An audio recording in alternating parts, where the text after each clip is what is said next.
거룩하고 복된 주일입니다. 11월의 마지막 주일, 이른 아침 일부 예배에 참석하신 여러분 한 분 한 분을 진심으로 축복합니다. 오늘부터 대강절 첫 번째 주일이 시작되어집니다. 그래서 우리 교회는 4주 동안 대강절 초를 붙여가며 예배를 시작하겠습니다. 빛으로 오신 예수 그리스도를 환영한다고 하는 의미입니다.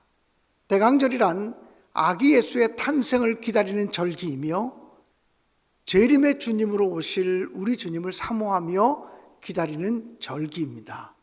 그러므로 오늘부터 더욱더 주님을 사모하는 마음으로 대강절 절기를 보내시는 여러분 한 분 한 분이 되시기를 주님의 이름으로 간절히 축원합니다. 어릴 때부터 알코올 중독자인 아버지 밑에서 자란 두 아들이 있었습니다. 이 두 아들이 자라면서 본 것이라고는 술에 취한 아버지, 그리고 술에 취해서 어머니를 구타하거나 폭력을 행사하는 아버지의 모습을 보며 자라왔습니다.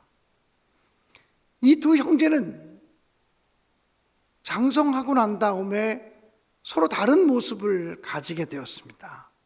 큰아들은 아버지와 똑같이 알코올 중독자가 되었습니다. 둘째 아들은 금주 운동가가 되어졌습니다. 사람들이 궁금해서 그 아들들에게 질문을 했습니다. 당신은 어떻게 알코올 중독자가 되었습니까? 그랬더니 큰아들이 대답하기를 그럴 수밖에 없지 않습니까? 내가 어렸을 때부터 보고 듣고 배운 것이라곤 술 먹는 아버지, 주정하는 아버지, 폭력을 행사하는 아버지 밑에서 자랐으니 그럴 수밖에 없지 않겠습니까? 라고 이야기했습니다.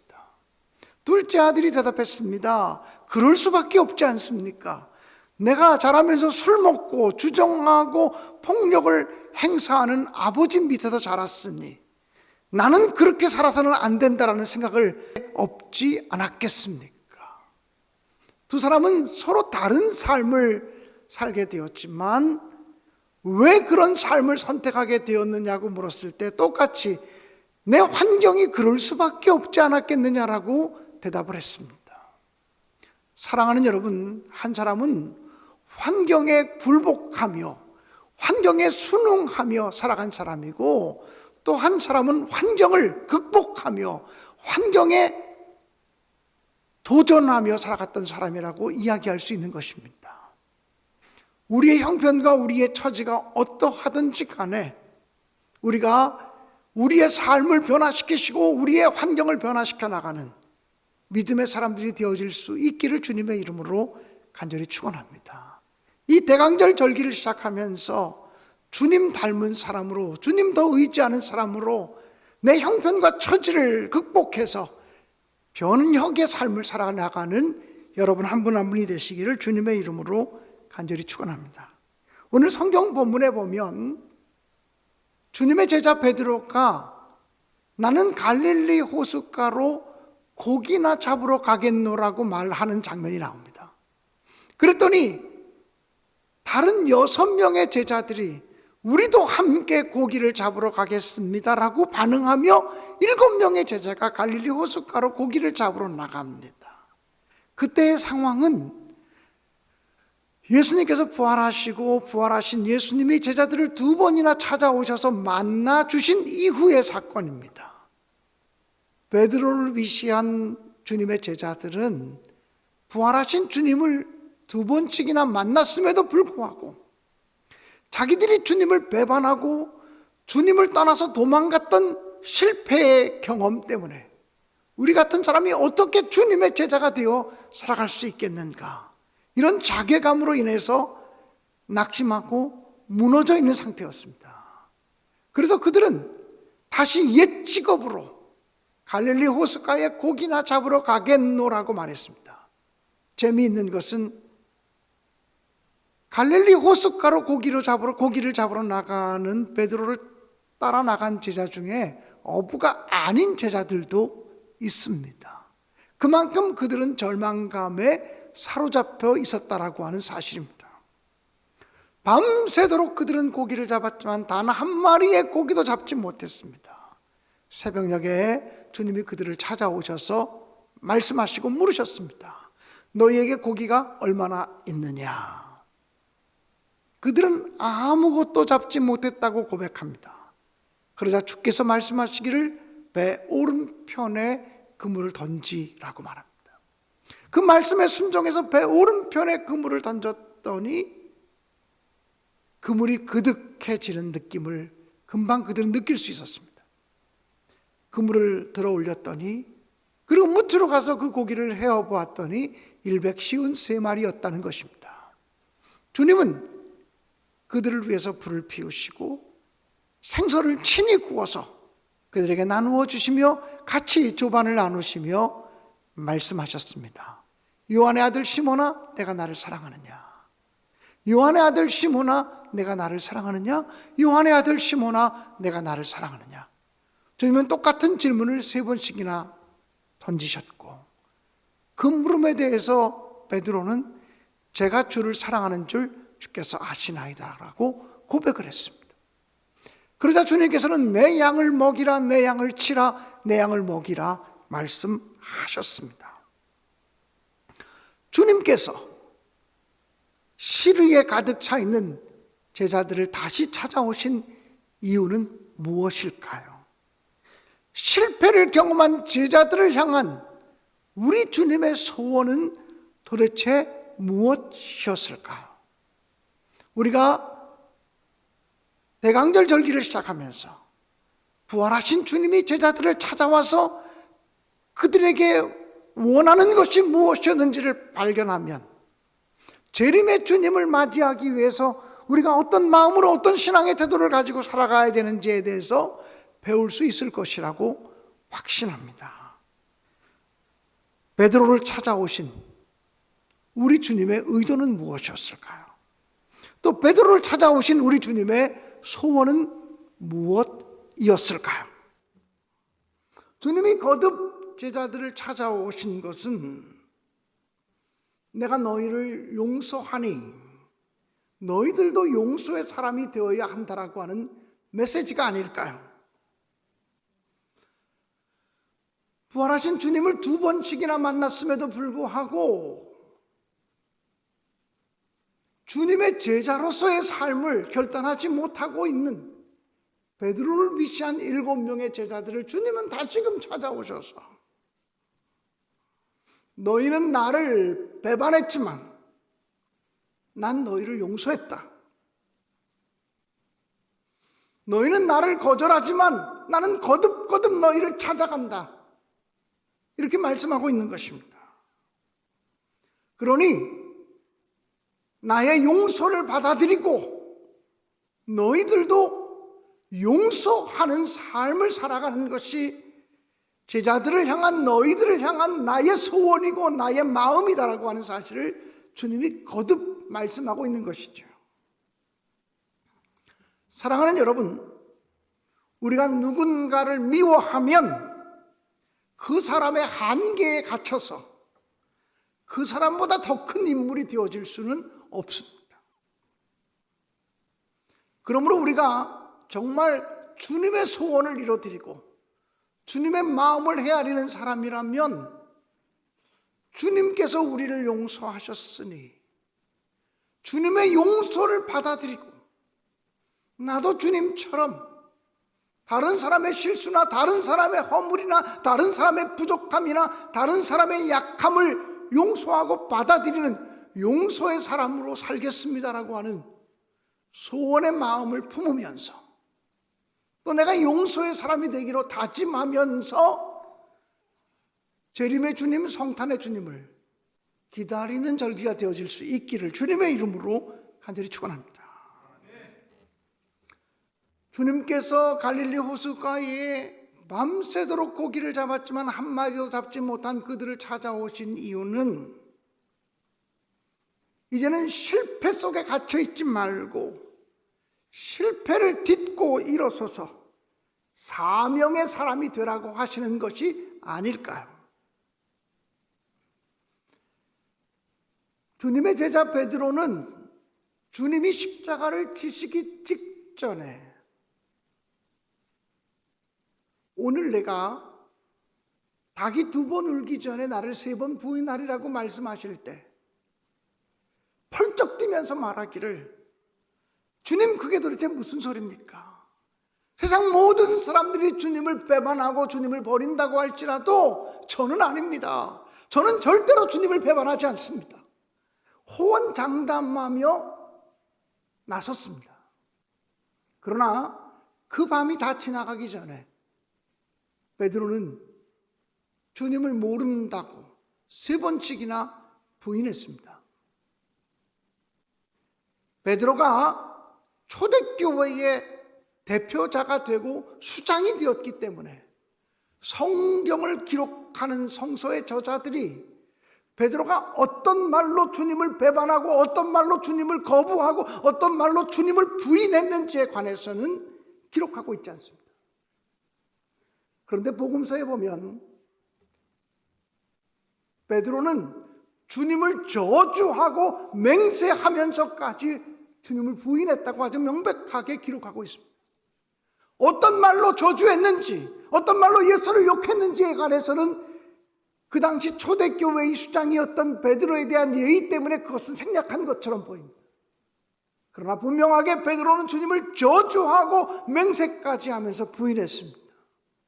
내가 죽을지언정 주님을 배반하지는 않겠습니다라고 호언장담했던 베드로가 하루 24시간을 넘기지 못해서 3번씩이나 주님을 저주하고 맹세하며 부인하는 사람이 되었다고 하는 사실은 너무나 명백한 사실입니다. 그러니 부활하신 주님을 2번씩이나 만났지만 내가 주님의 제자가 되어 살아가겠다고, 이제 주님을 위해 살겠다고 나서기에 너무나 부끄러운 그런 모습을 가지고 있었다는 것이죠. 자기의 실수가 너무 커서, 자신의 허물이 너무 커서 주님의 제자로 사람 낚는 어부로 처음에 부름받았지만 다시 사람 낚는 어부로 살겠습니다라고 말하기에는 너무나 염치 없고 너무나 부끄러운 모습이 있었기 때문에 베드로는 나는 갈릴리 바다에 고기나 잡으러 가노라, 나는 옛 직업으로 되돌아가겠다라고 말하는 것이죠. 그런데 주님은 다시금 베드로를 위시한 7명의 제자들을 찾아오셔서 너희들 언제까지 실패 속에 갇혀 있을래? 너희들 언제까지 너희의 약점 속에 갇혀 있을래? 이제는 너희의 실패를 딛고 좀 일어서면 안 되겠느냐? 너희의 약함을 인정하고 일어서면 안 되겠느냐?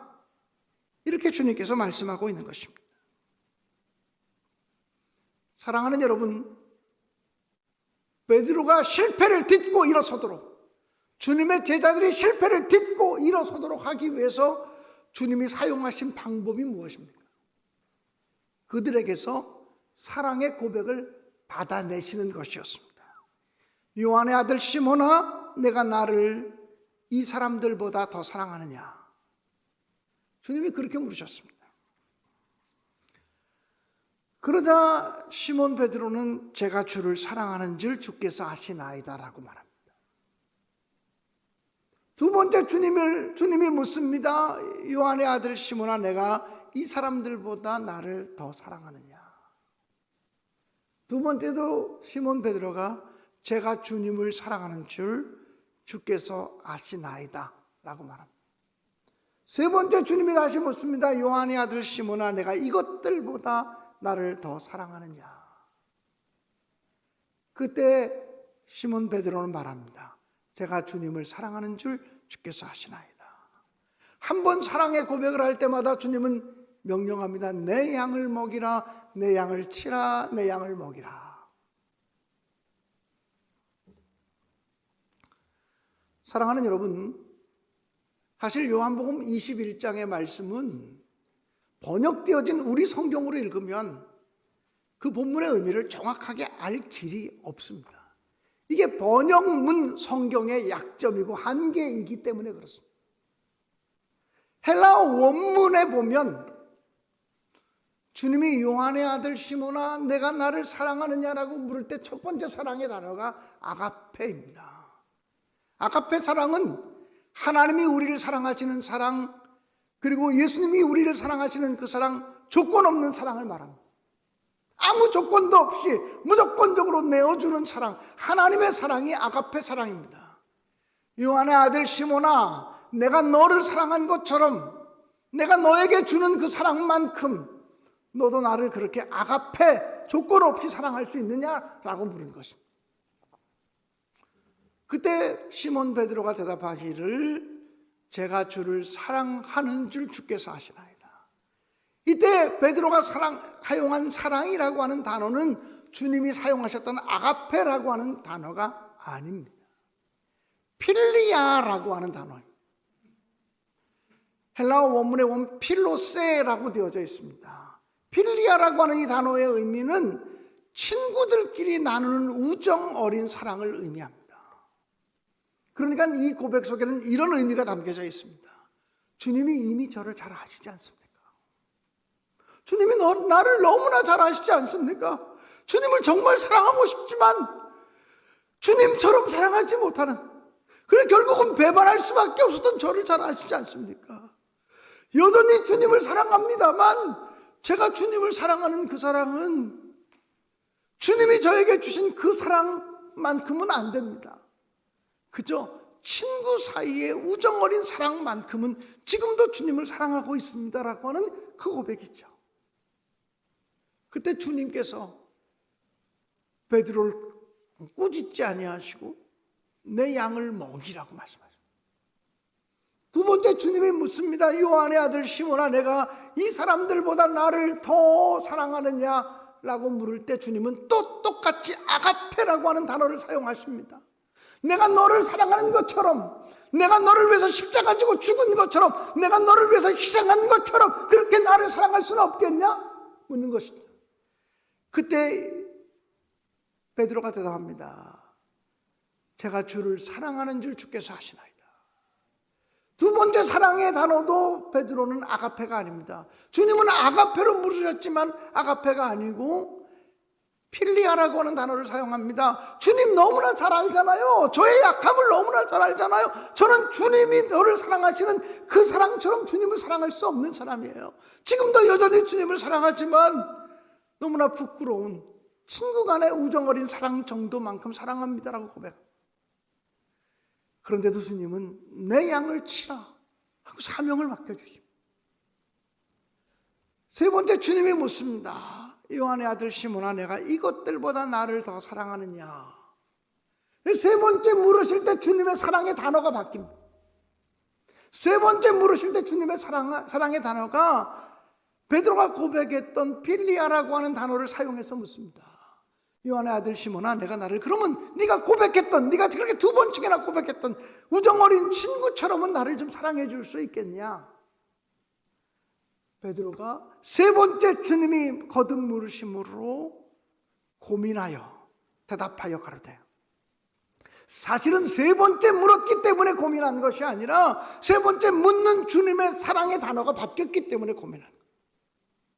네가 두 번씩이나 고백했던 그런 우정 어린 친구처럼은 나를 사랑해 줄 수 있겠냐? 베드로가 주님이 물을 때 베드로가 제가 주를 사랑하는 줄 주께서 아시나이다 라고 말합니다. 세 번째도 이 베드로는 여전히 필리아라고 하는 단어를 사용해서 대답합니다. 내가 우정 어린 친구처럼은 주님을 사랑합니다. 사실은 베드로의 사랑의 고백을 받아내기 위해서 주님이 사랑의 눈높이를 낮춘 것입니다. 주님이 원하는 수준만큼 우리가 주님처럼 우리가 주님을 사랑한다면 우리 주님 사랑한다고 말할 사람은 아무도 없습니다. 주님의 희생만큼 너도 나를 그렇게 위해서 희생할 수 있냐고 물은다면 그렇게 하겠습니다라고 대답할 사람이 아무도 없습니다. 주님은 베드로를 회복시키시기 위해서 당신의 사랑의 눈높이를 낮추시고, 주님은 베드로의 눈높이만큼 당신의 키를 낮추시며 당신의 요구 조건을 낮추시며 그래도 내가 나를 사랑하느냐라고 묻습니다. 그제서야 베드로는 제가 주님을 사랑하는 줄 주께서 아시나이다. 그래, 그러면 됐어. 주님 말씀하시면서 내 양을 먹이라고 말씀하십니다. 그 사랑의 고백을 보면 내가 이 사람들보다 나를 사랑하느냐고 묻기도 했고, 내가 이것들보다 나를 더 사랑하느냐고 묻기도 했습니다. 주님은 오늘도 우리에게 똑같이 묻습니다. 내가 이 사람들보다, 그 어떤 사람들보다 나를 더 사랑하느냐? 세상에 있는 이것들보다, 그것이 물질일 수도 있고 명예일 수도 있고 건강일 수도 있고 자녀일 수도 있고, 이것들보다, 세상의 어떤 가치들보다 나를 더 사랑하느냐고 묻습니다. 우리의 사랑의 고백이 부족해도 나는 너의 사랑의 고백을 받아내고 싶다. 나를 사랑한다고 고백해라. 나를 사랑한다고 고백하면 거기서부터 회복되어질 수 있다. 나를 사랑한다고 고백하면 거기서부터 실패가 극복되어질 수 있다고 주님 말씀하시는 것입니다. 사랑하는 성도 여러분, 오늘 주님께서 우리를 찾아오셔서 성탄을 기다리고 있느냐? 재림의 주님을 기다리고 있느냐? 실패를 딛고 다시 일어서라. 어떤 실패를 경험했든지 나는 너를 받아줄 준비가 되어져 있다. 나는 너를 용서할 준비가 되어져 있고, 나는 너를 다시 사명자로 세울 준비가 되어져 있다. 다시 실패를 딛고 일어서! 주님이 그렇게 말씀하시는 거예요. 오늘 성탄을 향해서 첫걸음을 다시금 출발하면서 주님이 우리를 용서하셨으니 우리도 용서의 사람이 되겠다는 결단을 가지고 성탄절을 향해 나아가겠습니다. 비록 실패하고 약점이 많고 허물이 많아도 다시 일어서라고 하는 주님의 음성을 듣고 주님을 사랑한다고 고백하며 다시 일어서겠습니다. 비록 부족한 사랑의 고백이 있지만, 비록 연약한 사랑의 고백이 있지만 주님을 사랑한다고 고백하며 다시 일어서겠습니다. 결단하는 우리 모두가 되어질 수 있기를 주님의 이름으로 간절히 축원합니다.